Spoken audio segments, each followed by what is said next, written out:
नमस्कार शेतकरी मित्रांनो, आज आपण कांद्याच्या प्लॉटला व्हिजिट द्यायला आलेलो आहे। तर आपण बघू शकता किती प्रमाणात इथे धुई पडलेली आहे। पूर्ण कांद्याच्या पातीवर पाण्याचे दव आलेले आहेत व ह्या धुईचा आपल्या कांदा पिकावर काय परिणाम होऊ शकतो।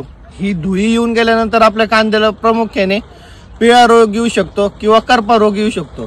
तर ह्याच्यासाठी आपल्याला काय केलं पाहिजे, तर आंतरप्रवाही फवारे, आपल्याला वाटतं आंतरप्रवाही फवारे वापरून आपण हे कव्हर करू शकतो। पण शक्यतो मित्रांनो, तुम्ही जेवढं स्पर्शजन्य बुरशीनाशक वापरतात तुम्हाला त्याचा रिझल्ट चांगला येईल। मग स्पर्शजन्य फवारणी कुठली करावी, तर स्पर्शजन्यमध्ये आपण M45 वापरू शकतो 2 ते 2.5 ग्रॅम प्रति लिटरने, किंवा आपण टाटा कंपनीचं कौशल वापरू शकतो 3 ग्रॅम प्रति लिटर प्रमाणे, किंवा आपण M45 वापरू शकतो, Z78 वापरू शकतो, अँट्राकॉल वापरू शकतो। तर असे जे आपण स्पर्शजन्य बुरशीनाशकांचा वापर करतो याची एक प्रत तयार होते पातीवरती आणि त्याच्यामुळे आपलं करपा रोगावर नियंत्रण भेटतं। तर ही फवारणी आपण कधी दिली पाहिजे, तर धुई येऊन गेल्यानंतर जेव्हा चांगलं ऊन पडेल व पातीवर हे दव राहणार नाही, पूर्ण पात जेव्हा सुकलेली असेल तेव्हा आपण ही फवारणी केल्याचे आपल्याला उत्तम रिझल्ट भेटून येतील। व आपण ह्या फवारणी बरोबर अजून काही घेऊ शकतो का, हो तर आपण आहे ना अँटीबायोटिक येतं, कासुमायसिन येतं, स्ट्रेप्टोमायसायक्लिन येतं। तर आपण याचा उपयोग जर केला तर अजून छान आपल्याला याचे रिझल्ट दिसतील। व कीटकनाशक पण आता वापरलं पाहिजे, कारण की कालच पाऊस होऊन गेलेला आहे, त्याच्यामुळं माव्याचं प्रमाण आता आपल्या प्लॉटला वाढणार आहे। त्याच्यामुळं चांगल्या कंपनीचं कीटकनाशक घ्यायचं आहे। थायमिथॉक्झम घेऊ शकता तुम्ही, कराटे लॅम्बडा सायोथ्रिन घेऊ शकता, रिजेंट घेऊ शकता फिप्रोनिल 5% मध्ये। तर आपण पाहू शकता मित्रांनो, इथे पाथीवर पूर्ण दव आलेलं आहे व या धुईचा परिणाम आपल्या पाथीवर व्हायला लागलेला आहे।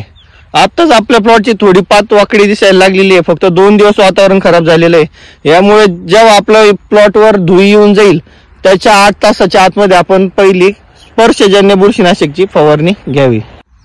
तर आपण बघू शकता मित्रांनो, आता सकाळचे 9:30 वाजलेले तरी पण हे धुई काही कमी झालेली नाही। तर फवारणी करण्यास कुठलीही घाई करू नये, पण जेव्हा आपल्या पाथीवर हे दव राहणार नाही तेव्हा आपल्याला लवकर फवारणी करून घ्यायची आहे।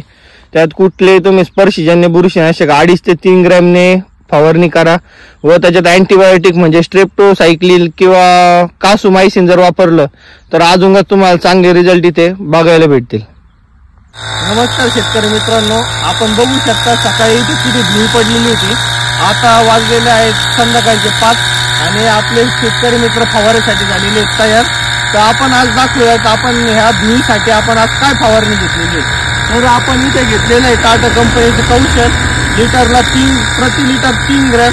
त्याच्यानंतर आपण डॉक्टर गावस्कर टेक्नॉलॉजीचं फायबर घेतलेलं आहे 20 लिटरच्या पंपाला 100 मिली, व डॉक्टर गावस्कर कंपनीचं दुसरं औषध क्रॉप शायनर हे घेतलेलं आहे 20 लिटरला 100 मिली। आणि कीटकनाशक म्हणून आपण वापर केला इथं रिवा। तर बघूयात, आता इथं वातावरण पूर्ण फ्रेश झालेलं आहे आणि आपली फवारणी चालू झालेली आहे। बघा शेतकरी मित्रांनो, अशा प्रकारे इथं STP पंपाने फवारणी चालू आहे।